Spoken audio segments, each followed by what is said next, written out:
மரத்தின் உச்சியில ஒரு பறவை கூடு, ஏதோ ஒரு பறவை கூடு கட்டி இருந்தது. அது என்ன பறவைன்னா ராஜாளி. ஒரு குரங்கு அந்த மரத்து கிளையில தாவி தாவி குதிச்சுக்கிட்டு இருந்தது. அப்போ இந்த கூட்டுல இருந்த முட்டை அது கண்ணுல போட்டுட்டுது. அதுக்கப்புறம் அது சும்மா இருக்குமா? விளையாட்டா ஒரு முட்டையை எடுத்தது, மரத்தை விட்டு கீழே இறங்குச்சு.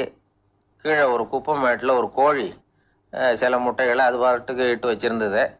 குரங்கு தன் கையில இருந்த ராஜாளி பறவையோட முட்டைய அந்த கோழி முட்டைகளோட சேர்த்து போட்டுட்டு போயிட்டுது. கோழி வந்தது, பார்த்தது, அதுக்கு ஒன்றும் வித்தியாசம் புரியல. தன்னுடைய முட்டைகளோட சேர்த்து அந்த ராஜாளி முட்டையையும் சேர்த்து அடைகாத்துது. கொஞ்ச நாள்ல குஞ்சுகள்லாம் பொரிச்சுது, எல்லாம் முட்டையை விட்டு வெளியில வந்தது. ராஜாளி பறவையோட குஞ்சு அந்த கோழி குஞ்சுகளோடவே சேர்ந்து வளர்ந்தது. மற்ற கோழி குஞ்சுகள் போலவே இதுவும் குப்பையை கிளறிச்சு புழு பூச்சிகளை சாப்பிட்டுது. காக்கைகள் தாக்கிறதுக்கு வந்ததுன்னா மற்ற கோழி குஞ்சுகள் மாதிரியே இதுவும் பயந்து போய் தாய் கோழியின் சிறகுகளுக்கு உள்ள வந்து ஒளிஞ்சுக்கும். இப்படியே கொஞ்ச காலம் போச்சு. குஞ்சுகள்லாம் வளர்ந்து பெருசாயிட்டுது. சிலது சேவல்களாச்சு, சிலது கோழிகளாச்சு. அந்த ஒண்ணு மட்டும் ராஜாளி ஆச்சு. ஆனா ஒரு விஷயம், தான் ஒரு ராஜாளிங்கிறது அந்த பறவைக்கு தெரியாது. தன்னையும் ஒரு கோழின்னே அது நினைச்சுக்கிட்டு இருக்கு. அப்படி நினைச்சுக்கிட்டு குப்பை மேட்டை கிளறிக்கிட்டு இருக்கு. ஒரு நாள் சாயந்தர நேரம் இந்த ராஜாளி பறவை கீழே அது பாட்டுக்கு வழக்கம் போல குப்பையை கிளறிக்கிட்டு இருக்குது. அப்போ அண்ணாந்து பாக்குது. வானத்துல உயரத்துல கூட்டமா ராஜாளி பறவைகள் உல்லாசமா வட்டம் அடிச்சு பறந்துகிட்டு இருக்கு. அதே இது பாக்குது. இதுக்கு மனசுக்குள்ள ஏக்கமா போச்சான். அப்போ இதுக்கு ஆண்டவன் பேர்ல கோபம் வந்துதான். ஆண்டவனுக்கு என் பேர்ல ஏன் இந்த ஓர வஞ்சனை? என்னையும் ஒரு ராஜாளியா படைச்சிருந்தா நானும் கூட இந்நேரம் ஆகாயத்துல உல்லாசமா பறந்துகிட்டு இருப்பேனே அப்படின்னு நினைச்சு வருத்தப்பட்டுதான். இது வேடிக்கையா இருக்குல்ல? ஒரு வகையில பார்த்தா நாம கூட இந்த ராஜாளி பறவை மாதிரி தான் வாழ்ந்துகிட்டு இருக்கோம் அப்படிங்கிறார் ஒரு உளவியல் நிபுணர். நம்மால எவ்வளவு வேலை செய்ய முடியும் அப்படின்னு நாம நினைச்சுக்கிட்டு இருக்கிறோமோ அதை விட பல மடங்கு நம்மால வேலை செய்ய முடியுமா? பல மடங்கு வேகமாகவும் வேலை செய்ய முடியும் அப்படிங்கிறார் அவர். நம்முடைய முழுமையான பலம் என்னங்கிறது நமக்கே தெரியறதில்ல. அதுதான் கஷ்டம். நம்முடைய பலம் தெரியாததுனாலதான் நாம எதுக்கு எடுத்தாலும் பயந்துகிட்டு இருக்கிறோம். ஒரு ஆள் இருந்தான். அவனுக்கு எப்படின்னா கோழியை கண்டா பயப்படுவான். ஏன் கோழியை கண்டா பயம்னா, அவனுக்கு மனசுக்குள்ள தான் ஒரு புழுன்னு நினைப்பு. தன்னை ஒரு புழுவா நினைக்கும் பொழுது, புழுன்னா கோழி வந்து கொத்தும்ல, அதனால கோழியை கண்டு பயப்பட ஆரம்பிச்சிட்டான். இவன் நடுங்கிடுவான். எதிரில் கோழி வந்ததுன்னா உடம்பு பூரா நடுங்க ஆரம்பிச்சிடும். வீட்டில் இருக்கிறவங்க பார்த்தாங்க. இவனை அழைச்சிட்டு போய் ஒரு மனநோய் மருத்துவமனையில சேர்த்துட்டாங்க. அங்க உள்ள டாக்டர் இவருக்கு சிகிச்சையெல்லாம் கொடுத்தார். ஒரு வாரம் இவனை தங்க வச்சு வேண்டிய சிகிச்சையெல்லாம் கொடுத்து மன ரீதியாக அவனை மாற்றி, சரி இனிமேல் நீ வீட்டுக்கு போகலாம்னு சொல்லி அனுப்பி வச்சார். வீட்டுக்கு புறப்பட்டான். அப்போ சொன்னார், இதை பாருப்பா, நீ வீட்டுக்கு போகலாம், நேராக வீட்டுக்கு போ, நல்லா ஞாபகம் வச்சுக்கோ, இனிமே வந்து நீ ஒரு புழு கிடையாது, மனுஷன், தைரியமா புறப்படு, போயிட்டு வா அப்படின்னு சொல்லி வழி அனுப்பி வச்சார். சரிங்க டாக்டர்னு சொல்லிவிட்டு இவன் புறப்பட்டு போனான். பாதி வழி போயிருப்பான். லேசா நிமிர்ந்து பார்க்கறான், எதிரில் ஒரு கோழி வந்துகிட்டு இருக்கு. அது பாட்டுக்கு சாதாரணமா நடந்து வந்துகிட்டு இருந்தது. அவ்வளவுதான், இவன் உடம்பு கிடுகிடுன்னு ஆட ஆரம்பிச்சுட்டுது. திரும்பி ஓடி வந்துட்டான். டாக்டர் கேட்டார், ஏன்பா திரும்பி ஓடி வந்துட்டேன்னு. பாதி தூரம் போயிட்டேன் டாக்டர், எதிரில் ஒரு கோழி வந்துகிட்டு இருக்குது, அதான் பயமா இருந்தது வந்துட்டேன்னா. டாக்டருக்கு ஒரு மாதிரி ஆயிடுது. அவர் சொன்னார், இதை பாருப்பா, நான் தான் சொன்னேனே, நீ ஒரு புழு இல்லை, மனுஷன். இனிமே நீ புழு கிடையாது, நீ ஒரு மனுஷன். நீ ஒரு புழு இல்லைங்கிறது இன்னமும் உனக்கு புரியலையா அப்படின்னார் டாக்டர். நான் புழு இல்லைங்கிறது எனக்கு தெரிஞ்சுட்டுது டாக்டர், இது அந்த கோழிக்கு தெரியுமான்னு தெரியலையே அப்படின்னா. இவெல்லாம் எந்த காலத்துல மாறுறது? அதனால வாழ்க்கையில வெற்றி பெறணும் அப்படின்னு நினைக்கிறவங்க யாரா இருந்தாலும் தன்னுடைய பலம் என்ன அப்படிங்கிறத முதல்ல புரிஞ்சுக்கணும். தன்னுடைய சக்தியை புரிஞ்சுக்கிட்டவன் வெற்றி பெறுவது நிச்சயம். இந்த உலகத்துல எல்லாருக்கும் மகிழ்ச்சி தரக்கூடிய ஒரு பொருள் எது? இது ஒரு முக்கியமான கேள்வி. இந்த கேள்விக்கு பொருத்தமான ஒரு பதிலை உங்களால சொல்ல முடியுமா? அதாவது கொஞ்சம் யோசிச்சு பார்த்தா பணம்னு சொல்லலாமா? இப்போ கையில் காசு இல்லாதவங்ககிட்ட ஒரு 10 ரூபாயை கொடுத்தா அது அவனுக்கு சந்தோஷத்தை கொடுக்கும். ஏற்கனவே வருமான வரி பிரச்சனையில் சிக்கி இருக்கிறவர்கிட்ட இன்னும் கொஞ்சம் பணம் இந்தாங்கன்னு சொல்லி கொடுத்தோம்னா அது அவருக்கு சங்கடத்தை தான் கொடுக்கும். அதனால் அந்த கேள்விக்கு பணங்கிறது பொருத்தமான பதிலாக இருக்க முடியாது. கேள்வி என்னன்னா, இந்த உலகத்தில் எல்லாருக்கும் மகிழ்ச்சி தரக்கூடிய ஒரு பொருள் எது? சரி, இனிப்புன்னு சொல்லலாமா? ஏன்னா எல்லாருக்கும் இனிக்க தானே செய்யும். அதுலேயும் ஒரு சிக்கல் இருக்குது. சர்க்கரை வியாதிக்காரங்களுக்கு அது என்ன சந்தோஷத்தையாக கொடுக்கும்? ஆக எல்லாருக்கும் வேறுபாடு எதுவும் இல்லாமல் மகிழ்ச்சியை கொடுக்கக்கூடியது வேற ஏதோ ஒன்று இருக்குது. அது என்னன்னு கண்டுபிடிக்கணும். அதுதான் இன்றைக்கி தகவல். அதை கண்டுபிடிக்கணும்னா இந்த கதையை கேட்கணும். அது என்ன கதைன்னா, ஒரு ஊரில் ஒரு ராஜா இருந்தார். அவருக்கும் இதே சந்தேகம் வந்துட்டுது. அதாவது எல்லாருக்கும் இன்பம் தரக்கூடிய பொருள் எது அப்படின்னு. இதுக்கு பதில் தெரிஞ்சுக்கிறதுக்கு ஆசைப்பட்டார். சரி, அதுக்கு என்ன செய்யலாம்னு யோசனை பண்ணார். நாட்டு மக்களுக்கு பகிரங்கமாக ஒரு அறிவிப்பு கொடுத்தார். நம்ம நாட்டு மக்கள் இன்பம் தரக்கூடிய பொருள் எதுன்னு நினைக்கிறாங்களோ அதை கொண்டுகிட்டு வந்து அரண்மனையில் உள்ள கண்காட்சி மண்டபத்தில் வைக்கலாம். அப்படி அவங்க வைக்கிற பொருள்களில் எது எல்லாருக்கும் இன்பம் தரக்கூடியதாக இருக்குமோ அதை வச்சவருக்கு 1000 பொற்காசுகள் பரிசு அப்படின்னு அறிவிப்பு கொடுத்துட்டார். ஜனங்கள் இந்த அறிவிப்பை கேட்டாங்க. அதுக்கப்புறம் சும்மா இருப்பாங்களா? 1000 பொற்காசுன்னா சும்மாவா? அவங்க கையில் என்னென்ன கிடைச்சதோ அதையெல்லாம் கொண்டாந்து அரண்மனை காட்சி மண்டபத்தில் வச்சுட்டாங்க. அதுக்கப்புறமா ராஜா அங்கே வந்தார். ஒவ்வொன்றா பார்த்துக்கிட்டே வந்தார். முதல்ல ஒரு குயில் இருந்தது, இனிமையாக பாடக்கூடிய குயில். இந்த குயிலோட இன்னிசை எல்லாருக்கும் இன்பம் தரக்கூடியது தான். இருந்தாலும் காது கேட்காதவங்களுக்கு இந்த இசை எப்படி இன்பம் தர முடியும்? அதனால் இது சரியில்லைன்னு விட்டார். அடுத்தபடியாக போனார். அங்கே என்ன வச்சுருக்குறாங்கன்னு பார்த்தா ஒரு அழகான மயில் அங்கே தோகை விரித்து ஆடிக்கிட்டு இருக்குது. இந்த மயிலோட ஆட்டம் மனசுக்கு இன்பம் தரக்கூடியது தான். இருந்தாலும் பார்வை இல்லாதவங்க இந்த ஆட்டத்தை பார்த்து ரசிக்க முடியுமா? முடியாது. அதனால் இதுவும் சரியில்லை அப்படின்னு சொல்லிவிட்டார். அதுக்கு அடுத்தபடியாக போனார். பல வகையான இனிப்பு பண்டங்களை வச்சுருந்தாங்க. பார்த்தார், வயசானவங்களுக்கும் நோயாளிகளுக்கும் இது இன்பம் தராது, துன்பம் தான் கொடுக்கும் அப்படின்னார். இப்படி ஒவ்வொன்றா பார்த்துக்கிட்டே போகிறார். அழகான மலர்கள், கனிகள், ஓவியங்கள் எதுவுமே பொருத்தமாக தெரியல. சகல பேருக்கும் இன்பம் தரக்கூடிய வகையில் எதுவும் இல்லை. கடைசியாக வந்தார். அங்கே ஒரு களிமண் பொம்மை இருந்தது. அது என்ன பொம்மை தெரியுமா? பசியால் வாடி இருக்கிற ஒருத்தருக்கு ஒரு அம்மா இனிமையாக பேசிக்கிட்டு சோறு போடுறது மாதிரி அந்த பொம்மையை செஞ்சுருந்தாங்க. அதுக்கு கீழே அன்பு அப்படின்னு எழுதியிருந்துதான். ராஜா பளிச்சுன்னு ஒரு முடிவுக்கு வந்தார். அந்த பொம்மையை செஞ்ச சிற்பியை வரவழைச்சார், பரிசு கொடுத்தார். அன்பு ஒன்று தான் எல்லாருக்கும் இன்பம் அளிக்கக்கூடிய பொருள். காது கேட்காதவங்களும் அதை கேட்க முடியும், பார்வை இல்லாதவங்களும் அதை பார்க்க முடியும், குழந்தைகளும் அதை உணர முடியும் அப்படின்னு அதுக்கு விளக்கம் கொடுத்தார் அந்த மன்னர். இந்த உலகத்தில் எல்லாருக்கும் மகிழ்ச்சி தரக்கூடிய ஒரு பொருள் அன்பு தான்.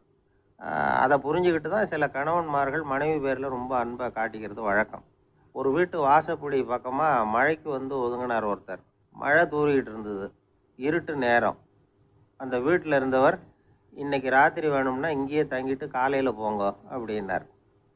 உடனே இவர் சொன்னார், ரொம்ப நன்றிங்க, ஒரு 10 நிமிஷத்தில் இதை வந்துடுறேன் அப்படின்னு சொல்லிவிட்டு எங்கேயோ ஓடினார். 10 நிமிஷம் கழித்து திரும்பி வந்தார். ஆமாம், எங்கே போயிட்டு வந்தீங்கன்னு கேட்டார் வீட்டில் இருந்தவர். நேராக எங்கள் வீட்டுக்கு போய் மனைவி கிட்ட இன்னைக்கு ராத்திரி இங்கேயே தங்கிக்கிறேன்னு சொல்லிவிட்டு வந்துட்டேன் அப்படின்னார் அவர். அன்புல இது ஒரு ரகம். ஒரு வயசான அம்மா தெரு வழியாக போயிட்டு இருந்தாங்க. அவங்க கையில் எண்ணத்தையோ வச்சுக்கிட்டு அதை அடிக்கடி பார்த்துக்கிட்டே இருந்தாங்க. ஒருத்தன் மெதுவாக அவங்கக்கிட்ட போய் கையில் இருக்கிறது என்ன அப்படின்னு எட்டி பார்த்தா அவங்க கையில் 4 பல் இருந்துதான். இவன் ஆச்சரியமாக அந்த அம்மாவை பார்த்தான். ஏம்மா, உனக்கு என்ன பைத்தியமா? ஏது இந்த பல்? இதை என்னத்துக்காக கையில் வச்சுக்கிட்டு அலைஞ்சிக்கிட்டு இருக்கிற அப்படின்னு கேட்டிருக்கான். அதுக்கு அந்த அம்மா விவரம் சொல்ல ஆரம்பித்தாங்களாம். இதை பாருப்பா, எனக்கு ஒரு மகன் இருந்தான். அவனை ரொம்ப செல்லமாக வளர்த்தேன்.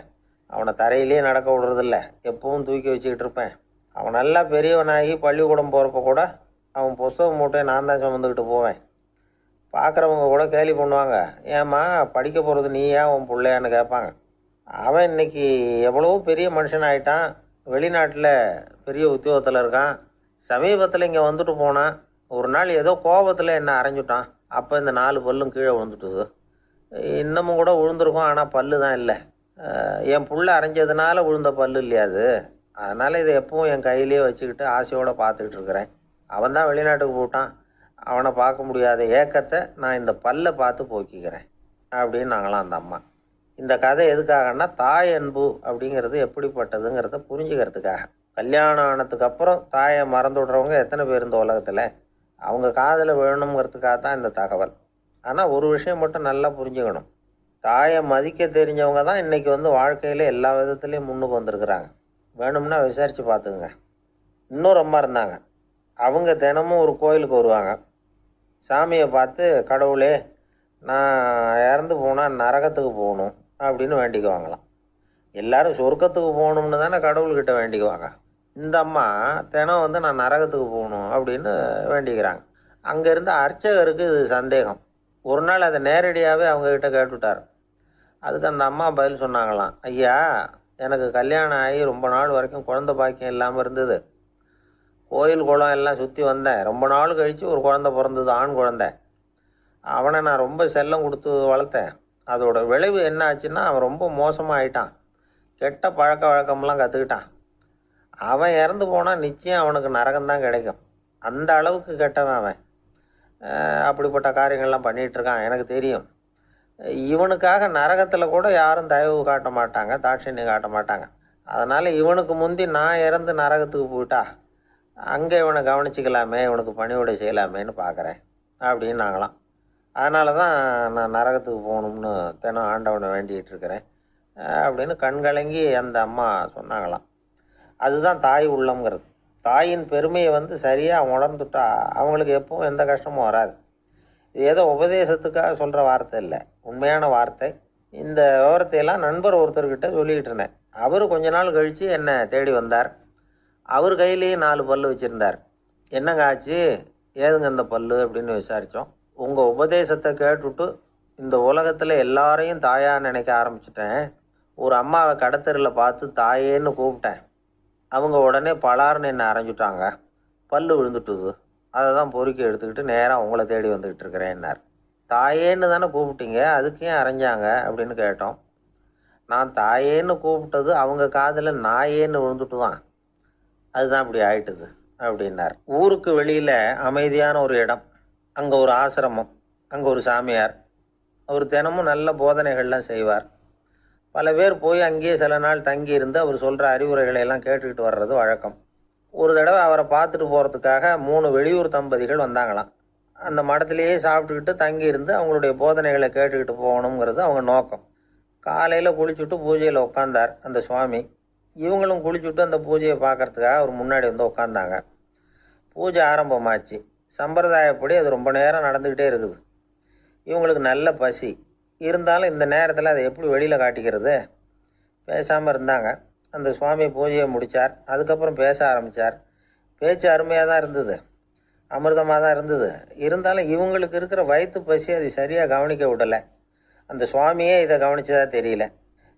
இவங்களுக்கு மனசுக்குள்ளே ஒரு எண்ணம், உள்ளே சாப்பாடு தயாராகிட்டு இருக்கும் போல இருக்குது. இந்த பேச்சு முடிஞ்சது நம்மளை உள்ளே அழைச்சிட்டு போய் சாப்பாடு போடுவாங்கன்னு நினைக்கிறோம் அப்படின்னு இவங்களாம் நினச்சிக்கிட்டாங்க. ஆனால் சுவாமி இதை பற்றி எதுவுமே பேசலை, கண்டுக்கலை. ஒரு அம்மாவால் அதுக்கு மேலே சும்மா இருக்க முடியுமா? முடியல. சாப்பாட்டை கவனிக்கலாமா அப்படின்னு சொல்லி மெதுவாக ஆரம்பித்தாங்க. கவனிக்கலாமே அப்படின்னு உள்ளே அழைச்சிட்டு போனார் சுவாமி. இவங்க ரொம்ப அவசரமாக எழுந்திரிச்சு உள்ளே ஓடினாங்க. அங்கே ஒரு மேஜை மேலே ஒரு கிண்ணம் மூடி இருந்தது. இதுதான் சாப்பாட்டு மேஜை போல இருக்குது, இங்கே சாப்பாடு வந்துடும் அப்படின்னு நினச்சாங்க. உடனே போய் சுற்றி உட்காந்துக்கிட்டாங்க. சுவாமி அந்த கிண்ணத்தை எடுத்து அந்த அம்மா கிட்ட கொடுத்தார். அவங்க அதை வாங்கி மூடியை திறந்து பார்க்குறாங்க. உள்ளே ஒரு சாவி இருக்குது. சரிதான், இது சமையலறை சாவி போல் இருக்குது. அங்கே போய் அதை திறந்து சாப்பாட்டை நாமே எடுத்துக்கிட்டு இங்கே வச்சுக்கிட்டு சாப்பிட்ணும் போல இருக்குது அப்படின்னு நினச்சாங்க. சாவி இருக்கு இல்லையா, வாங்க பூட்டு நிறைய காட்டுறேன் அப்படின்னு சுவாமி அவங்கள அழைச்சிட்டு போனார், காட்டினார். இவங்க அந்த அறையை ரொம்ப ஆவலோடு திறந்தாங்க. உள்ளே பார்த்தா அங்கே அரிசி, பருப்பு, விதவிதமான காய்கறி எல்லாம் இருக்குது. சமையலுக்கு வேண்டிய மிளகாய், எண்ணெய், பால், தயிர், நெய் இப்படி எல்லாமே இருக்குது. அடுப்பு, விறகு, நெருப்பு போட்டி அது கூட அங்கே இருக்குது. சாப்பாடு தயாராக இருக்கும்னு நினச்சிக்கிட்டு போனால் இப்படி இருக்குதே அப்படின்னு சொல்லி அதை பார்த்ததும் ரொம்ப சோர்ந்து போட்டாங்க அவங்க. சுவாமி, என்ன இது சாப்பாடு இல்லையா அப்படின்னாங்க. அதுதான் சாப்பாட்டுக்கு வேண்டிய எல்லாம் இங்கே இருக்குதே. அடுப்பு மூட்டி நீங்கள் தான் அவங்கவுங்க ருசிக்கு தகுந்த மாதிரி சமைச்சிக்கணும். இந்த சன்னியாசிக்கு எப்படி சமைக்க தெரியும் அப்படின்னு கேட்டார் சுவாமி. சாப்பாடு தயாராக இருக்கும்னு நாங்கள் எதிர்பார்த்தோம் அப்படின்னாங்க. நீங்கள் இப்படி சொல்லுவீங்கன்னு நானும் எதிர்பார்த்தேன். இது வரைக்கும் நான் எவ்வளவோ தத்துவம்லாம் எடுத்து சொன்னேன். எல்லாத்தையும் விட இதுதான் அனுபவபூர்வமான தத்துவம். ஆண்டவன் நமக்கு நல்ல மனசை கொடுத்துருக்குறான், நல்ல வாய்ப்புகளையும் தந்திருக்கிறான், அதையெல்லாம் பயன்படுத்திக்கக்கூடிய மூளையையும் சிந்தனையையும் கொடுத்துருக்குறான். அதனால் அடுப்பை தான் நீங்கள் மூட்டணும், அடுப்பை நீங்கள் தான் மூட்டணும், உங்களுக்கு உகந்ததை நீங்கள் தான் சமைச்சு ருசித்து அனுபவிக்கணும். ஆண்டவனே அதை செஞ்சுக்கிட்டு இருக்க மாட்டான் அப்படின்னாராம் அந்த சுவாமி. நம்முடைய வாழ்க்கையில் பல நல்ல பலன்களை பெறுறதுக்கு நாம் தான் முயற்சி பண்ணணும். அதுக்குரிய சூழ்நிலையை தான் ஆண்டவன் கொடுப்பானே தவிர அதை விளக்கறதுக்காக தான் அந்த சுவாமி அப்படி செஞ்சு காட்டியிருக்கிறார். இது ஒரு பெரியவர் இப்படி ஒரு விளக்கம் கொடுத்தார். அதுக்கப்புறம் அந்த 3 தம்பதிகளும் தெளிவடைஞ்சுட்டாங்களாம். நாம் தெளிவடைகிறது எப்போங்கிறது தான் தெரியல அப்படின்னு பல பேர் இதை கேட்டுட்டு சொல்லிகிட்டு இருக்கிறாங்க. இந்த கதையை நம்முடைய நண்பர் ஒருத்தர்கிட்ட சொன்னேன். அந்த நண்பர் ரொம்ப சந்தோஷப்பட்டார். நீங்கள் சொல்கிறது கரெக்டு சார், ஆனால் நான் அதை விட ஒரு படி மேலே சார். எனக்கெல்லாம் அரிசி பருப்பு இருக்கிற ரூம் எதுன்னு கையை காட்டிட்டா போதும், உடனே கிண்ணத்துலேருந்து சாவியை எடுத்து கொடுக்கணுங்கிற அவசியம்லாம் இல்லை எனக்கு. அப்புறம் எப்படி ரூமை திறந்துருவீங்க அப்படின்னு கேட்டேன். பூட்டை உடச்சி திறந்துருவேன், அதுதான் எனக்கு பழக்கம்.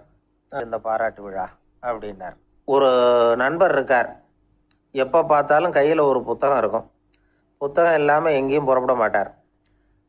எதுக்காக இப்படி எடுத்துகிட்டு போகிறீங்க அப்படின்னு கேட்டால், எனக்கு இது ஒரு நல்ல நண்பன் மாதிரி, இந்த காலத்தில் எங்கே போனாலும் காத்திருக்க வேண்டியிருக்கு, அது மாதிரி சமயத்தில் நான் நண்பன் கூட பேசிக்கிட்டு இருப்பேன் அப்படிம்பாரான். ஒருத்தர் ஒரு பெரிய அரச பதவியில் இருந்தார். அவர் பதவியிலேருந்து இறங்க வேண்டிய சூழ்நிலை. அரசு கொடுத்துருந்த வீட்டை விட்டுட்டு வெளியில் வர்றார். வரும்பொழுது 2 கையிலையும் 2 பெட்டியை எடுத்துகிட்டு வந்தாராம். சார், உங்களுடைய உடைமைகள் அப்படின்னு கேட்குறாங்க அங்கே இருந்த ஊழியர்கள். இவர் தன்னுடைய கையில் இருக்கிற பெட்டியை காட்டி, இதுதான் என்னுடைய சொத்து அப்படின்னாராம். ஒரு பெட்டியில் அவருடைய உடைகள், இன்னொரு பெட்டியில் அவர் விரும்பி படிக்கிற புத்தகங்கள், அவ்வளவுதான். இதுதான் இருந்துதான். புத்தகம் படிக்கிறது மனசுக்கு நல்லதுங்கிறது நமக்கு தெரியும். புத்தக வாசிப்பு உடம்புக்கும் நல்லதுங்கிறாங்க. அது நமக்கு ஆச்சரியமாக தான் இருக்குது. ஒரு நபர் ஒரு வருஷத்தில் சராசரியாக 2000 பக்கங்களை படிச்சிருக்கணுமா, யுனெஸ்கோ பரிந்துரை. ஆனால் நம்ம நாட்டில் நாம் சராசரியாக படிக்கிறது 32 பக்கங்கள், அவ்வளவுதான். இவ்வளவுக்கு நம்ம நாட்டில் 6000த்துக்கும் மேற்பட்ட நாளேடுகள், 2000த்துக்கும் மேற்பட்ட இதழ்கள், மலர்கள், இவ்வளவு இருந்தும் சரியாக வரல. இந்த உலகத்தில் முதல் நூலகம் எங்கே எப்போ ஆரம்பமாச்சு தெரியுமா? கிமு 2500ஆம் ஆண்டில் அது ஆரம்பமாயிருக்குது. பாபிலோனியாவில் அமில் அணு அப்படிங்கிற அரசன் தான் நூலகத்தை உருவாக்கி இருக்கிறான். அப்போல்லாம் தாள் கிடையாது, களிமண் தான். களிமண் பலகைகளில் எழுதி அது தொகுத்து அப்படியே நூலாக்கி அதை நூலகத்தில் வச்சுருப்பாங்களாம். அரசருடைய நூலகத்தில் 1000த்துக்கும் மேற்பட்ட நூல்கள் இருந்ததாக வரலாற்று குறிப்பு இருக்குது. அது மட்டும் இல்லை, அந்த நூலகத்தில் பொருள் வாரியாக, அதாவது சப்ஜெக்ட் வாரியாக புத்தகங்களை வகைப்படுத்தி வச்சுருந்தாங்களாம். அதில் மிச்சம் இருந்த ஒரு 25 களிமண் பலகை புத்தகங்கள் இன்றைக்கும் பிரிட்டிஷ் அருங்காட்சியகத்தில் இருக்குதான். அச்சு தாள் இதெல்லாம் ஏற்பட்டதுக்கு அப்புறம் அமைக்கப்பட்டது தான் பிரான்சில் இருக்கக்கூடிய பாரிஸ் நூலகம். 1480 பிரெஞ்சு மன்னர் 11ஆம் லூயி இந்த நூலகத்தை அமைச்சாராம். ஆனால் அப்போல்லாம் அரசர்கள் மட்டும்தான் நூலகத்தை பயன்படுத்த முடியுமா. அதுக்கப்புறம் 17ஆம் நூற்றாண்டில் இந்த முறை மாறி பொதுமக்கள் அங்கே போகலாம், படிக்கலாம் அப்படிங்கிற நிலைமை வந்துதான். போட்லியன் நூலகம் அப்படின்னு அதுக்கு பேர், பாரிஸ் நகரத்தில் இருக்குது. அங்கே தான் நூல்களின் பட்டியல் தயாரிப்பு பணி ஆரம்பமாச்சு. கல்வி வளர்ச்சியையும் நூலகத்தையும் இணைச்சவர் நெப்போலியன் போனபார்ட். முன்பணம் செலுத்தி புத்தகத்தை படிக்கிற முறையையும் அவர் தான் கொண்டுட்டு வந்தாராம். மக்கள்கிட்ட வசூலிக்கிற வரியின் ஒரு பகுதியை நூலகத்துக்கு பயன்படுத்தினவரும் அவர் தானா. நெப்போலியன் நூலகத்தில் உலகத்தில் உள்ள எல்லா மொழி நூல்களும் இருக்குதான். அங்கே ஒரு தமிழ் நூலும் இருந்திருக்குது. அது என்னென்னா கம்பராமாயணம். சோவியத் யூனியனுக்கு படையெடுத்து போனப்போ அங்கேருந்து லட்சக்கணக்கான புத்தகங்களை இந்த பனிச்சறுக்கு வாகனங்கள் இருக்குல்ல, அதில் கொண்டுகிட்டு வந்ததாக வரலாறு. அடுத்தபடியாக குறிப்பிட்டு சொல்லத்தக்க நூலகம் எதுன்னா பிரிட்டிஷ் நூலகம். மிக பழைய கையெழுத்து பிரதியெல்லாம் கூட அங்கே இருக்குது. 1753 ஆரம்பமாச்சு. அதில் உள்ள நூல்களை வரிசையாக அடுக்கினா 180 கிலோமீட்டர் நீளத்துக்கு வருமா. மிகப்பெரிய நூலகம் அமெரிக்க தலைநகர் வாஷிங்டனில் இருக்குதான். இந்தியாவை பொறுத்த வரைக்கும் பெரிய பழைய நூலகம் எதுன்னா கல்கத்தா நூலகம். எல்லா இந்திய மொழி நூல்களும் இங்கே உண்டு. மகாகவி பாரதியார் நடத்தின இந்தியாங்கிற இதழின் எல்லா பிரதிகளும் அங்கே பாதுகாப்பாக இருக்குது. படிக்கும் பழக்கம் வந்து இங்கே வளர வேண்டியிருக்குது. ஒருத்தர்கிட்ட ஒரு புஸ்தகத்தை கொடுத்து விமர்சனம் எழுத சொல்லியிருந்தாங்க. கொஞ்ச நாள் கழித்து அவரை போய் பார்த்து, என்னங்க புஸ்தகத்தை படித்து பார்த்தீங்களா அப்படின்னு கேட்டாங்களாம். இதுக்கு அவர் சொல்லியிருக்கிறார், இன்னும் நான் படித்து பார்க்கலிங்க, இப்போ தானே விமர்சனமே எழுதி முடிச்சிருக்கிறேன், இனிமே தான் படிக்கணும் அப்படின்னாராம். ஒருத்தர் அவசரமாக போய்கிட்டு இருந்தார். எங்கே போய்கிட்டு இருக்கீங்க அப்படின்னு கேட்டார் ஒரு பெரியவர். கடைக்கு போகிறேன் சார், சாமான் வாங்கிறதுக்கு அப்படின்னார். அங்கே போகிறதுக்கு முன்னாடி தெரிஞ்சிக்க வேண்டியதெல்லாம் தெரிஞ்சுக்கிட்டீங்களா அப்படின்னு கேட்டார் பெரியவர். கடைக்கு போய் காசை கொடுத்து ஒரு பொருளை வாங்கிட்டு வரப்போகிறோம், இதில் தெரிஞ்சிக்க வேண்டியது என்ன இருக்குது அப்படின்னார் அலட்சியமாக. இப்போ அந்த பெரியவர் பேச ஆரம்பித்தார். இந்த உலகத்தில் எந்த ஒரு செயலில் இறங்குறப்பவும் நாம் நல்லா ஆலோசனை பண்ண வேண்டிய விஷயம் 5 அப்படின்னார். உதாரணமாக, ஒருத்தன் கடைக்கு போய் ஏதோ ஒரு பொருளை வாங்கிட்டு வர போகிறான்னு வச்சுக்கோங்களேன்.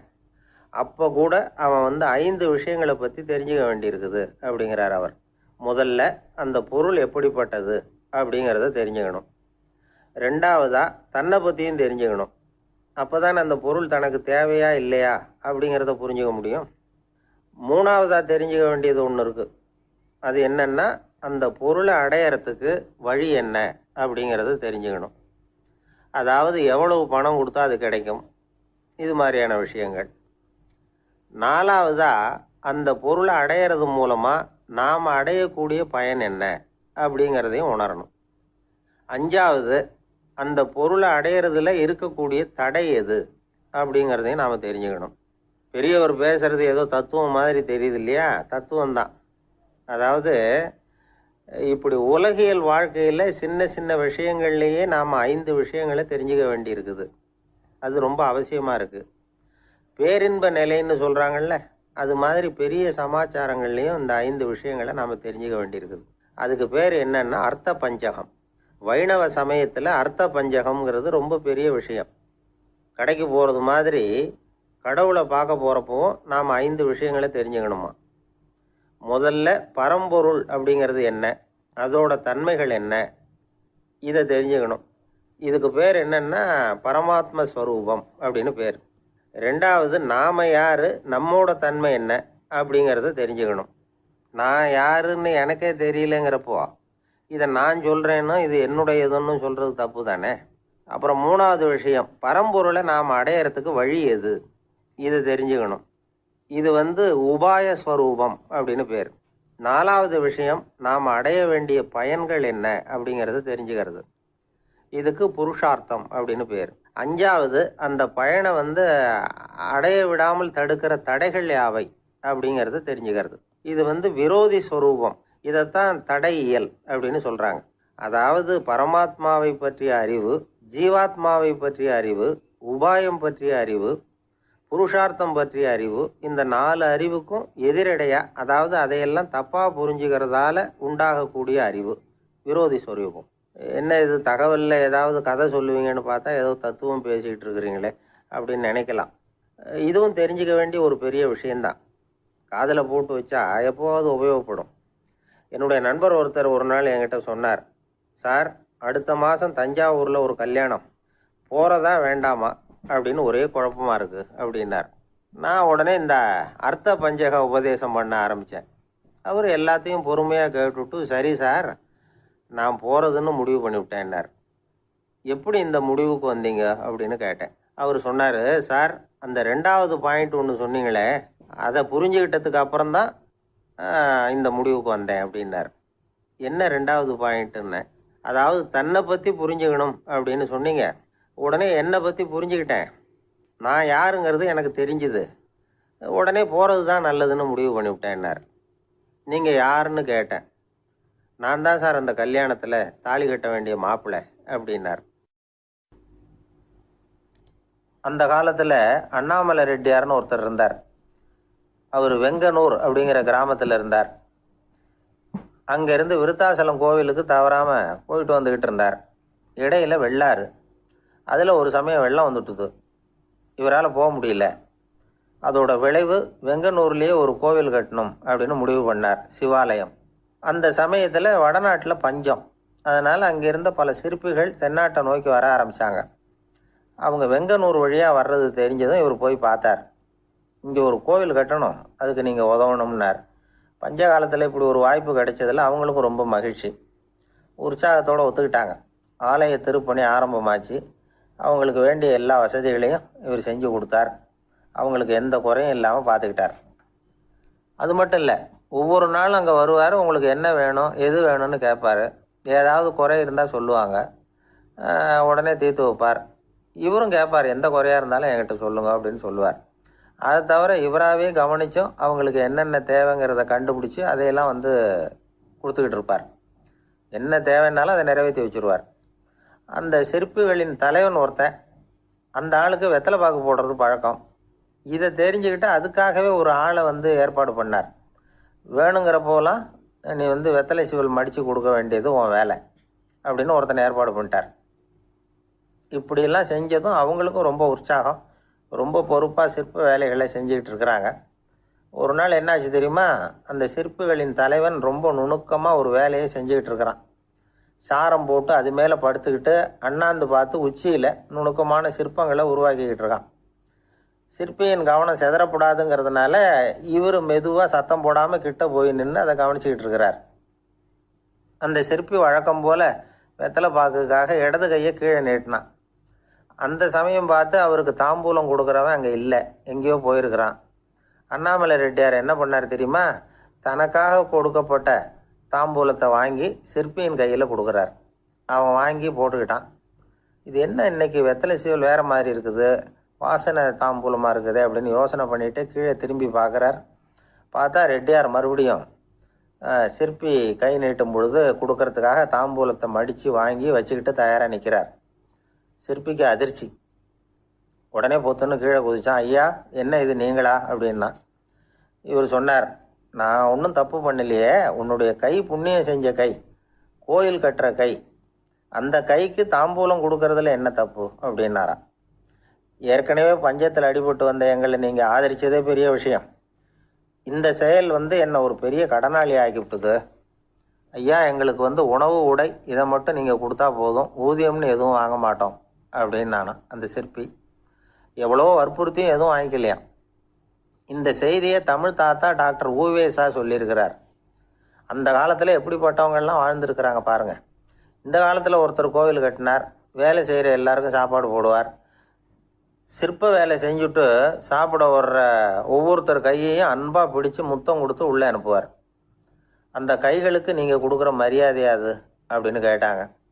அது இல்லைங்க, ஏற்கனவே முதல் பந்தியில் சாப்பிட வந்தவன் மறுபடியும் வர்றானான்னு கண்டுபிடிக்கிறதுக்காக கையை பிடிச்சி மோந்து பார்க்குறேன் அப்படின்னாராம் அவர். பிரம்மத்தை அறிந்தவன் பிரம்மமாகிறான் அப்படின்னு ஒரு பெரியவர் பேசினார் ஒரு கோவிலில். தைத்திரிய உபனிஷத்து அப்படி சொல்லுதான். இதை கேட்கும் பொழுது நமக்கு ஒரு சந்தேகம் வரும். அது எப்படி? பிரம்மத்தை அறிந்தவன் பிரம்மம் ஆகிறான்னா, சிங்கத்தை அறிந்தவன் சிங்கம் ஆகிறானா, தோசையை அறிந்தவன் தோசை ஆகிறானா? இப்படிப்பட்ட சந்தேகம் நமக்கு வர்றதில் ஒன்றும் ஆச்சரியம் இல்லை. இது இயற்கை. இதுக்கும் அந்த பெரியவரே பதில் சொல்கிறார். சிங்கம் வேற, நாம வேற. அதனால் சிங்கத்தை அறிந்தவன் சிங்கம் ஆக மாட்டான். ஆனால் பிரம்மம் வேற, நாம வேற இல்லை. அதனால் பிரம்மத்தை அறிந்தவன் பிரம்மமாகிறான் அப்படிங்கிறது அவரோட விளக்கம். மனிதன் அவன்தான் தான் பிரம்மங்கிறது தெரியாதனால தான் அதை வேற எங்கேயோ தேடிட்டு இருக்கிறான். கடைசியில் அது தான் தாங்கிறது புரிஞ்சுக்கிற பொழுது அவன் பிரம்மம் ஆயிடுறான். இதை விளக்கிறதுக்கு ஒரு உபநிஷத்து கதையே இருக்குது. நமக்கு தெரிஞ்ச கதை தான், ஆனால் அதை வேறு விதமான அர்த்தத்தில் விளையாட்டாக சொல்லிகிட்டு இருக்கிறோம். ஒரு சமயம் ஒரு 10 நண்பர்கள் ஒரு காட்டு வழியாக போய்கிட்டு இருக்கிறாங்க. குறுக்க ஒரு நதி, அதை கடந்து அடுத்த பக்கம் போகணும். எல்லாரும் ஒரு வழியாக கடந்து அடுத்த கரைக்கு போய் சேர்ந்துட்டாங்க. அங்கே போய் சேர்ந்ததுக்கப்புறம் எல்லாரும் பத்திரமா சேர்ந்துட்டோமா அப்படின்னு தெரிஞ்சுக்கிறதுக்காக எண்ணி பார்க்குறான் அந்த கூட்டத்து தலைவன். அவங்க மொத்தம் 10 பேர். ஆனால் அவன் எண்ணி பார்க்குறப்போ 9 தான் வருது. ஏன்னா அவன் தன்னை விட்டுவிட்டான். எதிரில் நிற்கிறவங்கள மட்டுமே எண்ணுறான். ஐயோ 10வது ஆள் எங்கேங்கிறான், பதறான். சரி நீ இரு, நான் எண்ணி பார்க்குறேன்னு சொல்லிவிட்டு இன்னொருத்தன் எண்ணுறான். அவனும் தன்னை விட்டுட்டு எண்ணுறான். 9 தான் வருது. எல்லாரும் கொய்யோ முறையோன்னு கத்த ஆரம்பிச்சிட்டாங்க. அந்த சமயத்தில் ஒரு பெரியவர் அந்த பக்கமாக வர்றார். என்ன விஷயம்னு விசாரிக்கிறார். 10வது ஆள் 6 அடிச்சுட்டு போட்டுது அப்படின்னு சொல்லி இவங்க அழறாங்க. சரி அழாதீங்க அப்படின்னு சொல்லி அந்த தலைவனை பார்த்து இப்படி வாங்குறார். வர்றான். இப்போ எனக்கு முன்னாடி ஒரு தரம் எண்ணு பார்க்கலாம்ங்கிறார். 1 2 3ன்னு ஆரம்பித்து 9ல் வந்து முடிக்கிறான். உடனே பெரியவர் நீ தான் அந்த 10வது ஆள் அப்படிங்கிறார். இது உண்மை. நாம தான் அது. நாம தான் நம்மளை வேற எங்கேயோ தேடிட்டு இருக்கிறோம். நாம் எங்கேயோ தேடிட்டு இருக்கிறோமே, அந்த பிரம்மம் நாம தான். இப்படி ஒரு பெரிய உண்மையை விளக்கறதுக்காக தான் அப்படி ஒரு கதை சொல்லப்பட்டது. ஆனால் அதை வந்து நாம் வேறு விதமாக வேடிக்கையாக உபயோகப்படுத்திக்கிட்டு இருக்கிறோம். எப்படி தெரியுமா? ஒரு ஆத்தங்கரையில் ஒரு 10 பேர் முழிச்சுக்கிட்டே நின்றுக்கிட்டு இருந்தாங்களாம். அந்த பக்கமாக வந்த ஒருத்தன் ஏன் இப்படி முழிச்சுக்கிட்டு நிற்கிறீங்கன்னு கேட்டிருக்கிறான். எங்களுக்கு நீச்சல் தெரியாது, நாங்கள்லாம் அடுத்த கரைக்கு போய் சேரணும் அப்படின்னாங்களாம். சரி, நாங்கள் விட்டுட்டு போய் விடுறேன். எல்லாரும் அக்கறைக்கு போய் சேர்ந்த உடனே ஆளுக்கு ₹1 வீதமாக மொத்தம் ₹10 எனக்கு கொடுக்கணும் அப்படின்ட்டுருக்கான் இவன். சரின்னு ஒத்துக்கிட்டாங்க. இவன் ஒவ்வொருத்தராக கையை பிடிச்சி மெதுவாக ஆற்றுல இறக்கி அழைச்சிட்டு போயிட்டான். 9 பேரை கரை சேர்த்துட்டான். 10வது ஆள் பாதி ஆற்றுல போயிட்டு இருக்கிறப்போ திடீர்னு வெள்ளம் வந்துட்டுது. புடி நழுவி போச்சு. கையை விட்டுட்டான். வெள்ளம் அடிச்சிட்டு போட்டுது. அழைச்சிட்டு வந்தவன் நீச்சல் அடித்து தட்டு தடுமாறி கரைக்கு வந்து சேர்ந்துட்டான். கரையில் இருந்தவங்களுக்கு இந்த விஷயம் தெரியாது. இருந்தாலும் இவன் உடம்பு பூரா நனைஞ்சி கொஞ்சம் அதிகமாக மூச்சு வாங்க நின்றுக்கிட்டு இருந்தானா, ஏங்க ஏன் இப்படி மூச்சு வாங்குது, என்ன விஷயம் அப்படின்னு கேட்டாங்களாம். அதுக்கு இவன் கொஞ்சமாக அலட்டிக்காமல் சொன்னானா, வேற ஒன்றும் இல்லை, நீங்கள் கொடுக்க வேண்டிய ₹10ல் ₹1 குறைஞ்சி போச்சு, அவ்வளவுதான் அப்படின்னானா. ஒரு ஆள் ராமகிருஷ்ணரை தேடி வந்தான். அவன் கையில் 1000 பொற்காசுகள் வச்சுருந்தான். அதை அவர்கிட்ட கொடுத்து இதை ஏற்றுக்கணும் அப்படின்னு ரொம்ப பணிவாக கேட்டுக்கிட்டான். அவர் பார்த்தார், இது எனக்கு தேவையில்லை, ஆனாலும் உன்னுடைய மனசை புண்படுத்துறதுக்கு நான் விரும்பலை, அதனால் நீ கொடுக்குறத வாங்கிக்கிறேன்னார். வாங்கிக்கிட்டார். அப்புறம் கேட்டார், இதை பாரு, இனிமேல் இதெல்லாம் என்னுடைய இது தானே அப்படின்னார். ஆமாம், அதையெல்லாம் நான் உங்களுக்கே கொடுத்துட்டேன்னா அவன். சரி, இப்போ நீ எனக்காக ஒரு காரியம் பண்ணணும்னார். என்ன செய்யணும்னு சொல்லுங்கன்னா, இந்த நாணயங்களையெல்லாம் எடுத்துக்கிட்டு போய் கங்கை நதியில் எரிஞ்சுட்டு வா அப்படின்னார். இவனுக்கு அதிர்ச்சியாக போச்சு. என்ன பண்ணுறது, இனிமேல் அது முடியாதுன்னு சொல்ல முடியாது. ஏன்னா அந்த நாணயங்களையெல்லாம் அவருக்கே கொடுத்துட்டான். இனிமேல் அதெல்லாம் இவனுடையது இல்லை. பேசாமல் அவ்வளவே அள்ளிக்கிட்டு ஆத்தங்கரைக்கு போனான். போனவன் ரொம்ப நேரம் திரும்பியே வரல. ராமகிருஷ்ணருக்கு சந்தேகம், என்ன ஆச்சு அந்த மனுஷனுக்கு, காசுகளோடு அந்த கங்கையில் குதிச்சுட்டானா, போகும்பொழுதே ஒரு மாதிரியாக தான் போனான், போய் என்னன்னு பார்த்துட்டு வாங்க அப்படின்னார். அங்கே இருந்த ஒருத்தர் ஓடி போய் பார்த்தார். அவர் போய் பார்க்கும் பொழுது அவன் அங்கேயே இருந்தான். அதுக்கப்புறம் அவர் திரும்பி வந்தார். வந்து விவரத்தை சொன்னார். அதாவது அவன் கங்கை கரையில் உட்காந்துக்கிட்டு ஒவ்வொரு நாணயமாக 1 2ன்னு எண்ணி எண்ணி வீசிக்கிட்டு இருக்கிறான். அவனை சுற்றி ஒரு கும்பல் நின்றுக்கிட்டு அவனை தடுத்துக்கிட்டு இருக்குது அப்படின்னு விவரத்தை சொன்னார் போயிட்டு வந்தவர். இதை கேட்டதும் ராமகிருஷ்ணரே புறப்பட்டு அங்கே போனாராம். என்ன இப்படி பண்ணிகிட்டு இருக்கிற, நான் வந்து உன்னை அந்த நாணயங்களை கங்கையில் வீசி எறிய சொன்னேன், நீ ஏன் அதை எண்ணிக்கிட்டு இருக்கிற அப்படின்னார். பழக்கம்தான் காரணம், நான் ஒவ்வொரு நாளும் ஒவ்வொன்றா சேமித்து வச்சேன். இன்றைக்கி என்கிட்ட நிறைய இருக்குது, உங்களுக்கு ஒரு 1000 நாணயங்களை கொடுக்கணுங்கிறது என்னோட ஆசை அப்படின்னா. இப்போ ராமகிருஷ்ணர் சொன்னார், ஒரே நேரத்தில் எல்லாத்தையும் சம்பாதிச்சிருந்தா நீ வந்து எண்ணுறது பொருத்தமாக இருக்கும். எல்லாத்தையும் இழக்கும்போது ஒவ்வொன்றா எண்ணிக்கிட்டு இழக்கிறதுங்கிறது சரியான செயல் இல்லை. அதனால் ஒரே தடவையாக எல்லாத்தையும் தூக்கி எறிஞ்சிடும் அப்படின்னார். இது இழப்பது அப்படிங்கிற ஒரு உயர்ந்த நிலை. இதை நாம் யதார்த்த வாழ்க்கையில் சம்மந்தப்படுத்தி பார்த்து குழப்பிக்கிட்டு இருக்கக்கூடாது. இழக்கிறேன்னு சொல்லிக்கிட்டு இருக்கிற காசையெல்லாம் ஆற்றுலையும் குளத்துலையும் கொண்டு போய் எரிஞ்சிட்டு வாங்க அப்படின்னு உபதேசம் பண்ணுறதாக யாரும் நினச்சிடக்கூடாது. இதில் நாம் புரிஞ்சிக்க வேண்டியது என்னென்னா, எதையாவது ஒன்றை இன்னொருத்தருக்கு கொடுக்கணும் அப்படின்னு விருப்பப்பட்டால் அதை மனப்பூர்வமாக கொடுத்துடணும். கொடுத்துட்டு அதையே நினச்சிக்கிட்டு இருக்கக்கூடாது. நம்மால் ஒருத்தர் ஒரு ₹100 நோட்டை தன்னுடைய நண்பர் ஒருத்தர்கிட்ட கொடுத்து, இது உனக்கு தான் வச்சுக்கோ அப்படின்னார். அவர் பார்த்தார், இது இனிமேல் எனக்கு தானே சொந்தம் அப்படின்னார். ஆமான்னார் அவர். அப்படின்னா எனக்காக நீ ஒரு உதவி செய்யணும்னார். சொல்லுங்கள் செய்கிறேன்னார் அவர். இந்த ₹100 நோட்டை தீ வச்சு கொளுத்தி விடுன்னார். இவர் அதிர்ச்சியாகி அவரை பார்த்தார். இப்போ அவர் சொன்னார், நீ எனக்கு அன்பாக கொடுத்தது இது, இந்த நோட்டு கள்ள நோட்டுங்கிறது எனக்கு முன்னாடியே தெரியும், சீக்கிரம் கொளுத்தி விடு, அதுதான் நம்ம 2 பேருக்குமே நல்லது அப்படின்னாராம் அவர். ஏங்க எங்கே போயிட்டு வரீங்க அப்படின்னு கேட்டேன். எனக்கு வேண்டப்பட்ட ஒருத்தரை பார்த்து. ஆஸ்பத்திரிக்குன்னார். எந்த ஆஸ்பத்திரிக்குன்னே? மாட்டு ஆஸ்பத்திரிக்குன்னார். என்ன விஷயம்னே? மாமனாருக்கு உடம்பு சரியில்லை, அதுதான் மாட்டு ஆஸ்பத்திரிக்கு போயிட்டு வரேன்னார். அட பாவி, அதுக்கு அந்த ஆஸ்பத்திரிக்காக போவாங்க அப்படின்னு ஆச்சரியமா. அட அது இல்லைப்பா, முதல்ல எங்கள் குடும்ப டாக்டர் தான் தேடிக்கிட்டு போனேன், அவர் அந்த நேரத்தில் அவர் வளர்க்குற நாய்க்குட்டிக்கு உடம்பு சரியில்லைன்னு சொல்லி அதை தூக்கிக்கிட்டு மாட்டு ஆஸ்பத்திரிக்கு போயிட்டாராம் சொன்னாங்க. அதனால் அங்கே போய் அவரை சந்தித்து விஷயத்தை சொல்லிவிட்டு வர்றேன்னார். அப்புறம் தான் எனக்கு கொஞ்சம் நிம்மதியாக இருந்தது. பொதுவாக நமக்கு தெரிஞ்ச வரையில் டாக்டர்கள் 2 வகை. நமக்கு வைத்தியம் பண்ணுற டாக்டர்கள் ஒரு வகை, நம்மக்கிட்ட இருக்கிற ஆடு மாடு கோழிக்கு வைத்தியம் பண்ணுற டாக்டர்கள் ஒரு வகை. இப்போ தான் எனக்கு தெரியும் இன்னொரு வகையான டாக்டர்களும் உண்டுங்கிறது. அது யாருன்னா பூச்சிகளுக்கு வைத்தியம் பண்ணுற டாக்டர்கள், அதாவது பூச்சி டாக்டர்கள். வெளிநாடுகளில் அப்படிலாம் கூட சில பேர் இருக்கிறாங்க. பிரிட்டனில் யார்க்ஷயர் வட்டாரத்தில் ராதர்ஹாம் அப்படின்னு ஒரு ஊர். அங்கே ஒரு விலங்கியல் மருத்துவர் பேர் டாக்டர் லான்ஸ் ஜெப்சன். அவர் ஆஸ்பத்திரி வாசலில் பார்த்தீங்கன்னா தினமும் நிறைய பேர் நின்றுக்கிட்டு இருப்பாங்க.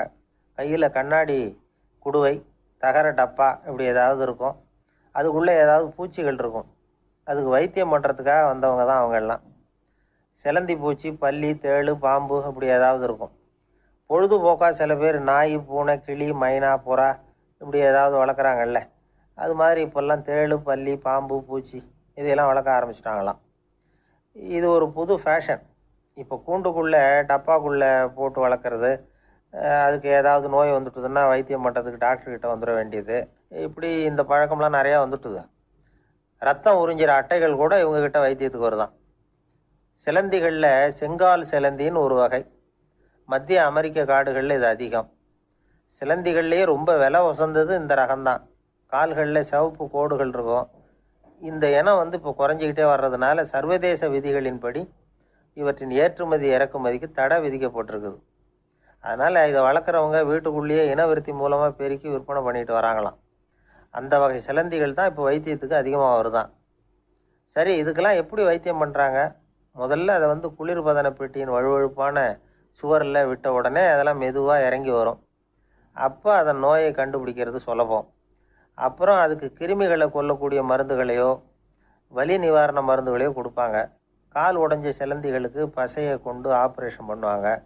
சில சிலந்திகளுக்கு உடைஞ்ச காலை எடுத்துட்டா புதிய கால் வளர்ந்துடும். சிலந்திகளை மனிதர்கள் கையில் எடுக்கிறப்போ அது பயந்து போய் கீழே குதிக்குது. அதனால் கால் உடஞ்சி விடுது, இல்லைன்னா வயிறு சேதமடையுது. அந்த நிலைமையில் வர்ற சிலந்திகளுக்கு மயக்க மருந்து கொடுத்து ஆப்ரேஷன்லாம் கூட பண்ணுறாங்களாம். பார்த்தீங்களா பூச்சிகளுக்கு வந்த வாழ்வே. நம்ம ஊர்லேயும் வீடுகளில் பூச்சிகள் வளர்க்குறது உண்டு. ஒருத்தர் வந்தார், எனக்கு 3000 கரப்பாம்பூச்சி அவசரமாக தேவைப்படுது, எங்கே கிடைக்கும்னு கேட்டார். கரப்பாம்பூச்சியா? அது என்னத்துக்குன்னு கேட்டோம். அது வேறு ஒன்றும் இல்லை, நான் குடியிருக்கிற வாடகை வீட்டை காலி பண்ண போகிறேன். வீட்டு சொந்தக்காரர் என்ன சொல்கிறாருன்னா, இந்த வீட்டுக்கு நான் குடி வந்தப்போ எப்படி இருந்ததோ அதே நிலைமையில் விட்டுட்டு போகணும்னு வீட்டுக்காரர் சொல்லியிருக்கிறார், அதனால தான் கேட்டேன் அப்படின்னார். ஒரு தந்தை தன்னோட பிள்ளைய ரொம்ப தைரியசாலியாக வளர்க்கணும்னு ஆசைப்பட்டார். அதுக்காக அவனை கூப்பிட்டு உட்கார வச்சு இப்படி உபதேசம் பண்ணார். இதை பாருப்பா, நான் உன்னாட்டம் இருக்கிறப்போலாம் எதுக்கும் பயப்பட மாட்டேன், ரொம்ப துணிச்சலாக இருப்பேன். ஒரு நாள் ஒரு அப்பாவி எலிய ஒரு பூனை துரத்திட்டு ஓடிச்சு. நான் உடனே என்ன செஞ்சேன் தெரியுமா? அந்த பூனையை பிடிச்சேன், அது வாலில் ஒரு பட்டாசு சரத்தை கட்டினேன், கொளுத்தி விட்டேன், படபடன்னு வெடிக்க ஆரம்பிச்சுட்டுது. அது துள்ளிக்கிட்டு அங்கேயும் இங்கேயும் ஓடி இருக்கு பாரு ஓட்டம், ரொம்ப தமாஷு அப்படின்னார் அப்பா. இப்படி சொல்லிவிட்டு பையனை பார்த்து, இதை கேட்கறதுக்கு உனக்கும் துணிச்சல் வருதா? நான் என்னுடைய செயலை நீ கேட்குறப்போ உனக்கு துணிச்சல் வருதா அப்படின்னு கேட்டார். வருதுன்னா பையன். எப்படின்னா அப்படிங்கிற விவரத்தையும் சொன்னான் அவன். அதாவது எலியை விரட்டினத்துக்காக பூனை வாலில் பட்டாசு கொளுத்துனீங்க நீங்கள், பூனையை விரட்டினத்துக்காக உங்கள் கழுத்தில் பட்டாசு சரத்தை மாட்டினா என்னென்னு தோணுது எனக்கு அப்படின்னா பையன். பையனோட துணிச்சல் அப்பாவே நடுங்க வச்சுட்டுது. அது சரி, ஒரு அப்பா பிள்ளைக்கு இப்படியா உபதேசம் பண்ணுறது? எல்லாருக்கிட்டையும் அன்பாக பழகிறது எப்படி அப்படின்னு சொல்லி கொடுக்கணும். பிஞ்சு உள்ளங்களில் நஞ்சை தூவலாமா? ஒரு நாள் விநாயகர் ஒரு பூனையோடு விளையாடிக்கிட்டு இருந்தாராம். அப்படி ஆசையாக விளையாடிக்கிட்டு இருந்தப்ப அவரோட கை நகம் தவறுதெல்லாம் பூனையோட முகத்தில் பட்டுட்டு தான். அது ஒரு சின்ன கீறலை உண்டாக்கி விட்டுது. அப்பா அவர் அதை ஒரு பெருசாக நினைக்கல. கொஞ்ச நேரத்துக்கு அப்புறம் விநாயகர் வீட்டுக்கு வந்தார். அவங்க அம்மா பார்வதி தேவியை பார்த்தார். பார்வதி தேவி கன்னத்தில் விரலால் கீறினது மாதிரி ஒரு அடையாளம் இருந்தது. விநாயகருக்கு அதிர்ச்சி, ஆச்சரியம். நம்ம அம்மா இந்த உலகத்துக்கே தாயார், அப்பேற்பட்ட அவங்க முகத்திலேயே கீறலை உண்டாக்கக்கூடியவங்க யாராக இருக்க முடியும் அப்படின்னு யோசனை பண்ணார். தாயே, உன்னுடைய கன்னத்தில் இந்த வடு எப்படிம்மா ஏற்பட்டதுன்னு கேட்டார். குழந்தாய், இது நீ செஞ்ச காரியம்தான்ப்பா. உன்னுடைய கை நகம் கீறினதுனால ஏற்பட்ட வடு தான் இது அப்படின்னாங்க அவங்க. விநாயகர் திடுக்கிட்டு போட்டார். எப்படிம்மா அது? நான் எந்த காலத்துலேயும் ஒன்று அப்படி கீறினதாக எனக்கு நினைவு இல்லையே அப்படின்னார். இன்னைக்கு காலையில் ஒரு பூனையை கீறினதை நீ மறந்துட்டியா அப்படின்னாங்க அந்த அம்மா. விநாயகர் திகைச்சு போய் நின்னார். பார்வதி தேவி சொன்னாங்க, இதை பார்ப்பா, இந்த உலகத்தில் இருக்கக்கூடிய எல்லா உயிர்கள்லேயும் நான் இருக்கிறேன். நான் தான் இந்த உலகமாக ஆகியிருக்கிறேன். ஆகையினால நீ யாரை துன்புறுத்தினாலும் அது உண்மையிலேயே என்ன துன்புறுத்தினதாக தான் வந்து முடியும் அப்படின்னாங்க. விநாயகர் மனசுக்குள்ளே ஒரு வெளிச்சம் ஏற்பட்டு தான். அதுக்கப்புறம் அவர் யாரையுமே கல்யாணம் பண்ணிக்காததுக்கு அதுதான் காரணமா. இந்த உலகத்தில் எல்லாரையும், இங்கே இருக்கிற எல்லாத்தையும் தாயின் வடிவமாக அவர் பார்க்க ஆரம்பிச்சிட்டாராம். குருதேவர் ராமகிருஷ்ணர் இந்த கதையை எடுத்து சொல்லியிருக்கிறார். நபிகள் நாயகம் ஒரு தடவை ஒரு நாற்காலியில் உட்காந்து என்னமோ யோசனை பண்ணிட்டு இருந்திருக்கிறார். அப்போ அவரோட உடையில் ஒரு கீழ்ப்பகுதி தரையில் படிஞ்சு கிடந்திருக்குது. அங்கே விளையாடிக்கிட்டு இருந்த ஒரு பூனை அது மேலே வந்து படுத்து தூங்கி போயிடுச்சு.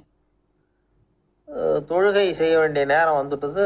நபிகள் நாயகம் எழுந்திருக்க பார்த்தார். அப்போ தான் பூனை தன்னோட உடை மேலே படுத்து தூங்கிட்டு இருக்கிறது கண்ணில் படுது. பூனையோட தூக்கத்தை கலைக்க விரும்பல அவர். தன்னுடைய சகோதரியை கூப்பிட்டார். ஒரு கத்திரிக்கோள் எடுத்துகிட்டு வர சொன்னார். பூனை படுத்திருந்த உடை பகுதி மட்டும் இருக்குல்ல, அதை மட்டும் அதோட கத்திரிச்சு விட்டுட்டு அதுக்கப்புறம் அவர் எழுந்திரிச்சு தொழுகைக்கு போனாராம்.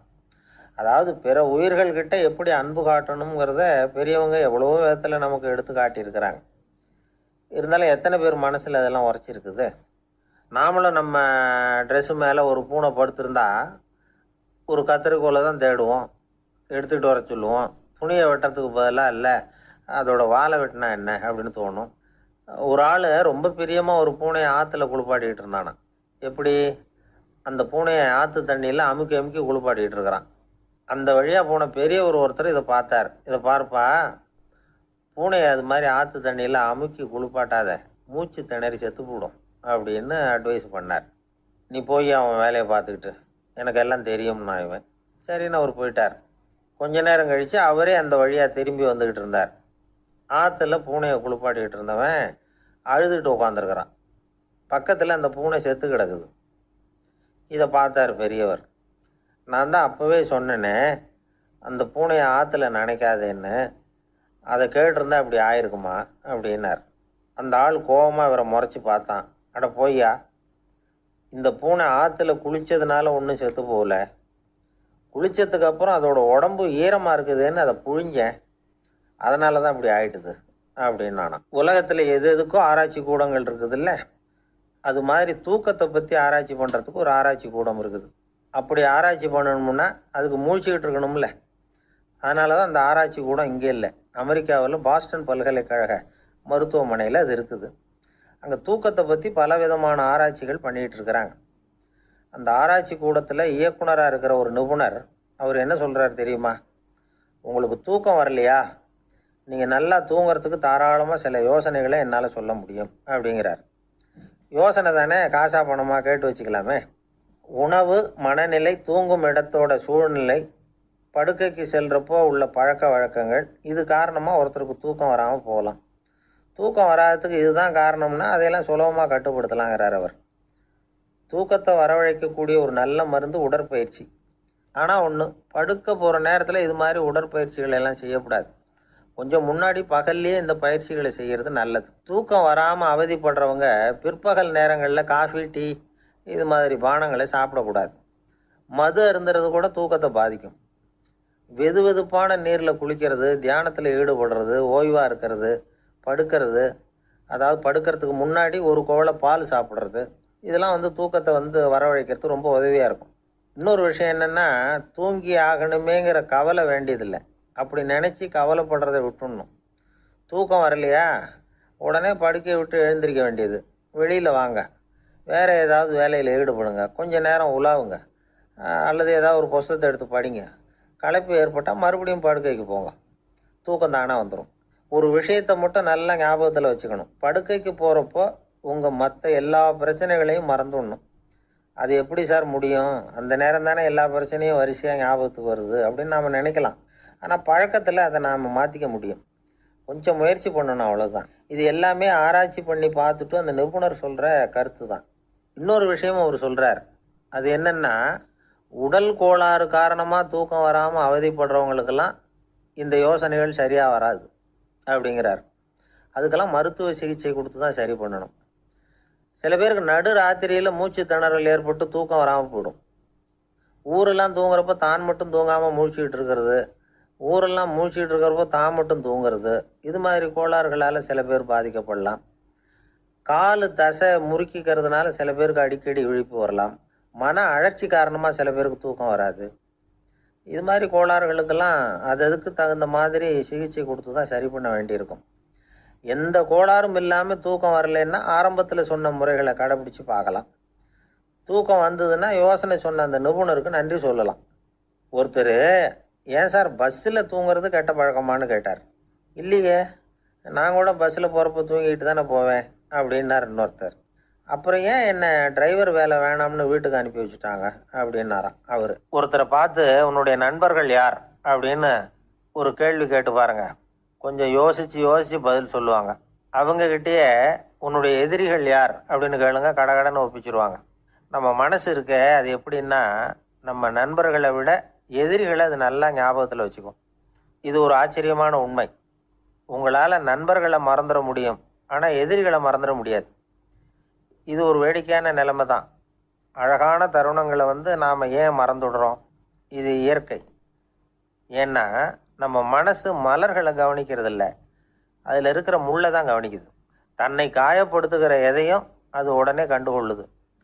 ஒரு தெளிந்த சிந்தனை உடைய மனசு மிக அழகாக உள்ள எல்லாத்தையும் கவனிக்கும். அது நன்றியுடன் உணரக்கூடிய எல்லாத்தையும் பார்த்து குறிச்சிக்கும். இப்படிப்பட்டவங்க வாழ்க்கை இயல்பாகவே நல்லா அமையும். அது ரொம்ப அபூர்வம். மனசில் உள்ள ஒரு சிறிய அமைப்பை மாற்றுவதை பொறுத்து தான் இந்த விஷயம் அப்படிங்கிறார் ஓஷோ. ஒரு யூத கோவில் இருந்து தான், அது யூதர்களின் மடமாகவும் இருந்தது. அங்கே ஒரு தலைமை குரு, அவர் ரொம்ப கண்டிப்பானவர். அந்த கோவிலை ஒட்டி ஒரு தோட்டம். ஒரு நாள் காலையில் அந்த தோட்டத்தில் 2 இளம் யூதர்கள் நடந்து போய்கிட்டு இருக்கிறாங்க. காலையில் 1 மணி நேரம், மாலையில் 1 மணி நேரம் அவங்க அந்த தோட்டத்தில் நடக்கிறதுக்கு அனுமதி உண்டு. மற்ற நேரங்களில் அவங்க மத புத்தகங்களை படிக்கணும், பிற விதிமுறைகளை கடைபிடிக்கணும். அந்த 2 பேருமே தொடர்ந்து புகைப்பிடிக்கிற பழக்கம் உள்ளவங்க. ஆனால் கோவில் மடத்தில் இருக்கிறப்போ அவங்க புகைப்பிடிக்க முடியாது, அது கடுமையான குற்றம். சரி, நாம் தோட்டத்தில் இருக்கிறப்போவாவது புகைப்பிடிக்கலாமா அப்படின்னு ஒரு ஆசை அவங்க 2 பேருக்குமே. இருந்தாலும் பயம். இப்படி கேட்டால் மதகுரு என்ன சொல்லுவாரோ அல்லது என்ன செய்வாரோங்கிற பயம். இப்படியே கொஞ்ச நாள் ஆச்சு. ஒரு நாள் இந்த 2 பேரில் ஒருத்தன் ரொம்ப கலங்கி போய் அந்த கோவிலிருந்து வெளியில் வந்துக்கிட்டு இருந்தான். வந்தவன் நேராக தோட்டத்து பக்கம் போனான். அங்கே இன்னொருத்தன் ஆனந்தமாக புகை பிடிச்சிக்கிட்டு இருக்கிறான். அதை பார்த்து தான் இவனுக்கு அதிர்ச்சி. அட கடவுளே, என்ன இது, நீ கேட்காமலே ஆரம்பிச்சிட்டியா அப்படின்னா. இல்லை, நான் கேட்டுவிட்டு தான் ஆரம்பிச்சிருக்கேன்னா அவன். அப்படியா, என்ன மனுஷன் இவர், நானும் தான் கேட்டேன், என்னை கண்ணாபுண்ணான்னு திட்டி விட்டார். இது என்ன கோவிலா இல்லை நரகமா? உனக்கு புகை பிடிக்கணும்னு ஆசையாக இருந்தால் நரகத்துக்கு போகணும்னு சொல்லிவிட்டார்.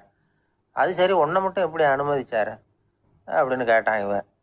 அவன் சிரிச்சுக்கிட்டே, நீ எப்படி கேட்ட சொல்லு அப்படின்னா. நாம் இந்த தோட்டத்துக்கு வர அனுமதிக்கப்பட்டிருக்கிறதே ஜபத்துக்காகத்தானே, அதனால் நான் ஜபம் சொல்லும் பொழுது புகை பிடிக்கலாமா அப்படின்னு கேட்டேன். அதுக்கு தான் அவர் சத்தம் போட்டு என்னை அடிக்கவே வந்துட்டார் அப்படின்னா இவன். நீ ஒரு மாதிரியாக கேட்டிருக்க, நான் வேறு மாதிரியாக கேட்டிருக்கிறேன். ஜபம் சொல்லும்போது புகை பிடிக்கலாமான்னு நீ கேட்டிருக்க. ஐயா, புகை பிடிக்கும் பொழுது ஜபிக்கலாமா அப்படின்னு நான் கேட்டேன். அதில் தப்பு ஒன்றும் இல்லை அப்படின்னு பதில் சொல்லிட்டார் அப்படின்னா. ஒரு சிறிய மாற்றம்தான் அது மிகப்பெரிய மாறுதலை ஏற்படுத்தி விட்டது. மனசு நல்ல விதமாக சிந்திக்க ஆரம்பிச்சுட்டுதுன்னா மகிழ்ச்சிக்கு பஞ்சம் இல்லை. ஒரு கஞ்சன் ஆற்றுல விழுந்துட்டான். வெள்ளத்தில் தத்தடிச்சுக்கிட்டு இருக்கிறான். கரையில் நின்ன ஒருத்தர், உன் கையை கொண்டா இப்படி பிடிச்சி இழுத்து கரையில் சேர்த்து விடுறேன்னார். எதையும் கொடுத்து பழக்கம் இல்லாத அவன் கையையும் கொடுக்க மாட்டேன்னுட்டான். இவர் பார்த்தார். உன் கையை கொடுன்னு சொல்கிறதுக்கு பதிலாக நான் என் கையை கொடுக்குறேன் பிடிச்சிக்கோ அப்படின்னார். அவன் கப்புன்னு பிடிச்சிக்கிட்டான், இழுத்து கரையில் போட்டார். என்ன சார், உங்கள் பையன் என்ன செஞ்சுக்கிட்டு இருக்கிறான் இப்போ அப்படின்னு கேட்டார் ஒருத்தர். அடிக்கடி கண்ணாடி முன்னாடி நின்று அழகு பார்த்துக்கிட்டு இருக்கிறான் சார் அப்படின்னார் அப்பா. இளம் பருவம் இப்படிதான் இருக்கும், அதையெல்லாம் சாதாரணமாக நினச்சிடாதீங்க அப்படின்னாரு அவரு. என்ன சார் சொல்றீங்க? கண்ணாடி முன்னாடி